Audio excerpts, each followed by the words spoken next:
Hi guys, this is Warhammer Walton and of course.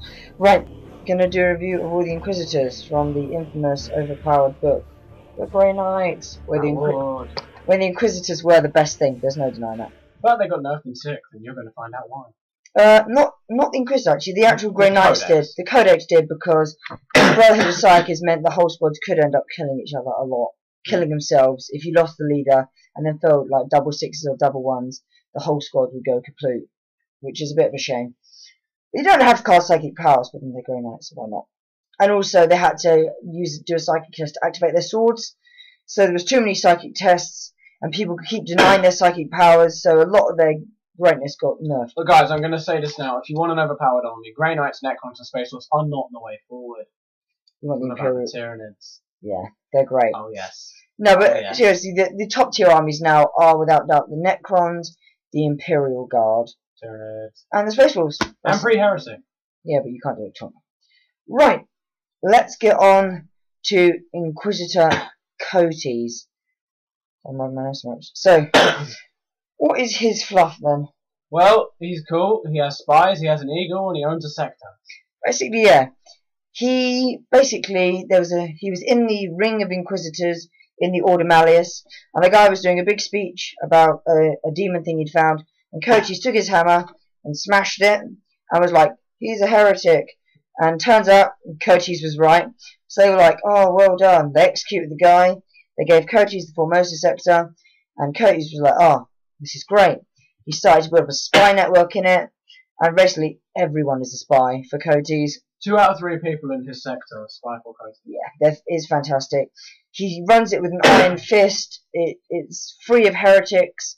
And he has an eagle made of metal. Yep. Sadly, though, Coteaz is a man, and he's not a marine. He is dying, and he's pretty bummed out because, you know... And to reflect this, he's toughness 3. Yeah. He's pretty bummed out because he's dying, and he hasn't found a good follower to him yet, good person who would lead him. So he might go to a demon to get him to live a few more years. So basically meaning the Emperor's most proud protector would go heretic. Wonderful. There should be an area on this. Yeah, right, we'll talk about models later. Right. So, want to read out a stat line? Weapon skill 4, ballistics at 4, strength 3, toughness 3, wounds 3, initiative 4, attack 3, leadership 10, save 2 plus. Nice save, nice wounds, okay initiative. It's quite good. He's only 100 points. He is very, very cheap. But it's his special rules that make him amazing. Yeah. He also has a Nemesis Demon Hammer. Fantastic. Basically means he can... That initiative 4 comes 1, whatever you hit. Means he can take out most things. He can attack only toughness 9 and above. No, toughness 10 he can't attack. Okay, so infantry... No, infantry? What am I talking about? And he's also got War gear-wise. Psych Out grenades, which are very good against Psychers, believe it or not. He's got Artificer Armor on, which is safe, where it comes from. Bolt Pistol, yeah, okay, we know what it does. Yep. We just told you about the Demon Hammer, it's mastercrafted. Yep. Frag grenades, crack grenades, you know what I do. Psych Out grenades, yeah, we've said about those. Psych Out. He has an Eagle, which, I mean, it stat-wise isn't very good, but I've killed enough Tower with it tonight. It's just better than you think. It's 24 inches, strength 4, AP nothing, but it's assault D6, so you averagely get 3 or 4 shots from it, which actually makes it just a much better bolt gun, because that very rare that AP5 helps you, and if that AP5 is negating their saves, they're generally going to fail their saves. It's got a nice range. It's quite a good piece of kit. I quite enjoy killing things with it, and my Tal had his eyes pecked out. Yeah, obviously, basically, I did a Grey Knights army, quit, sold it all. This kid bought the Inquisitor Coteaz because there's a special rule. No, whatever it is. What was it?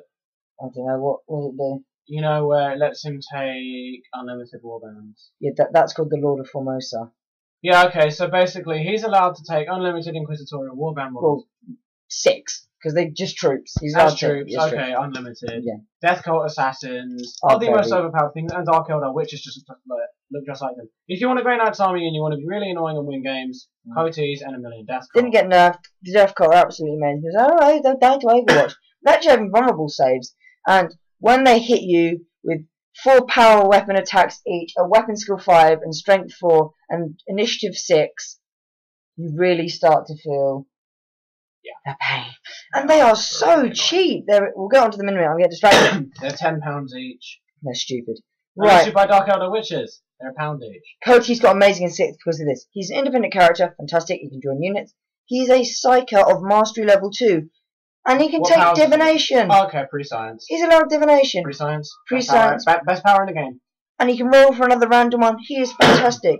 He is 100 points for a level 2 Psyker with a Mastercrafted Demon Ham and 3 wounds and a 2+ save. He's also stubborn, and then his Spy Network special rule, re-roll the dice to seize the initiative or force the opponent to re-roll. But considering it's a 6, such a good rule. If they get it, re-roll it, it just shuts them up instantly. Exactly. And you actually get it. Doubling that chance for you to get it is really, really helpful. He's great for going first, and as we all know now, because of First Blood, going first couldn't be more important. Yeah.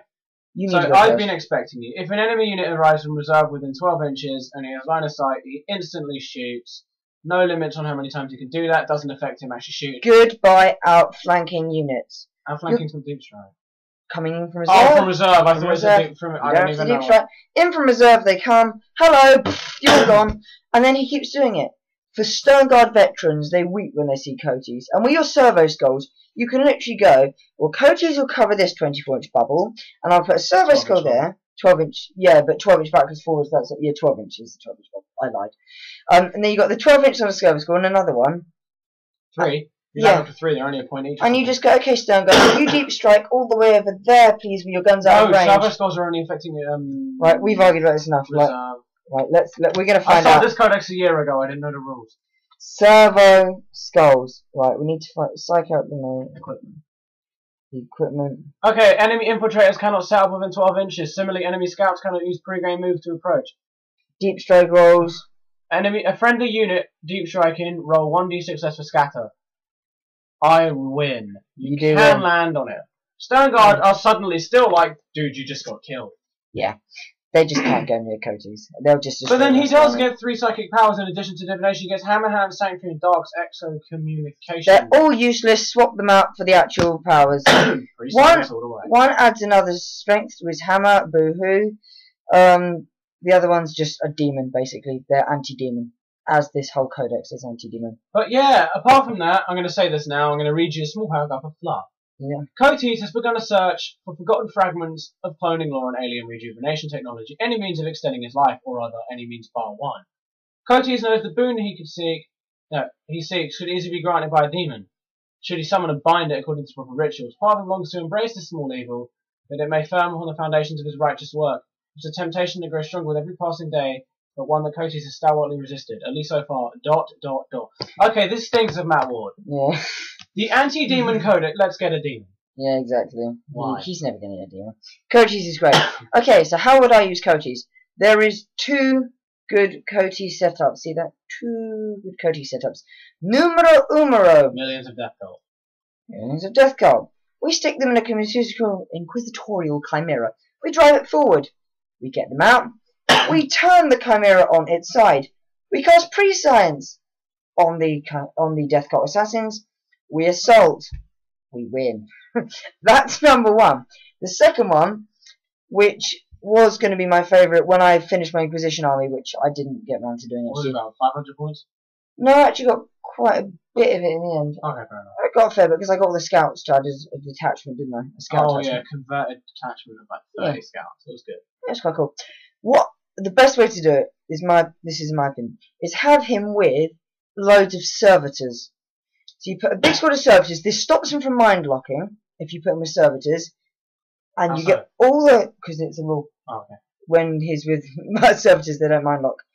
You sit them in with the servitors. You have plasma cannons and melters and last cannons, and you have a few Jacero with him. And when anyone lands, you take your last cannon, horde, and flamers. You've got pre-science rolled. And then there's just a crater. And there's just a crater where they landed. And that basically makes a doom zone for the opponent, which is really, really, really, really good. Because outflankers are really annoying. It's basically the rule. Yeah, he seems pretty cool. I mean, I like the sculpt as well. He's holding just below the head of his hammer, end of the floor. His eagle looks like it's just landed on him. And he's going to be in the movie... What's it called again? Inquisitor? The Lord Inquisitor. The Lord Inquisitor. He's the main character. Which is going to be ultra Space Marine, whatever. You know that film Games Workshop made. Yeah. It was good, but everyone's complaining. I liked it. I didn't mind it, actually. I thought maybe I wasn't enough into Warhammer to understand its flaws. All I didn't like is, I think that a Thunderhammer took down a Demon Prince, which is a bit anti-fluff. Because a Demon Prince is meant to be quite a powerful... I don't think it was a Demon Prince. I think it was meant to be I think it was meant to be a Bloodthirster. Comment below, what was that thing meant to be? Because I think it was meant to be a Demon Prince, and they just went, yeah, Thunderhammer will kill it. A complete noob. It was basically a neophyte straight out of Scout armor. Yeah. With a hammer. Yeah. A greater demon. Yeah. On a flagship with about 5 Ultramarines. Also, why did all the Chaos Marines not shoot? Chaos Marines and Space Marines are the same. I know. Yeah, all the Space Marines sat there and the Chaos Marines were just like, run, run, run, run, run, die. And you've got to remember that those Space Marines, they were immune to fire. Here goes the gas canister. Killed about 50 Chaos. And remember at the time I collected Chaos Marines. I only bought the film because it looked awesome. Yep. Well, I'm giving Coteaz 10 because he's my favourite leader ever. He's cheap, he's ridiculously powerful, he has pre-science for 100 points, along with a ton of good equipment and crap. And as usual, I'm going to go from a sculpting point of view and give it a 9.5. Because it has a head with no helmet. I don't like painting flesh. This is Warhammer Autumn, and I am out.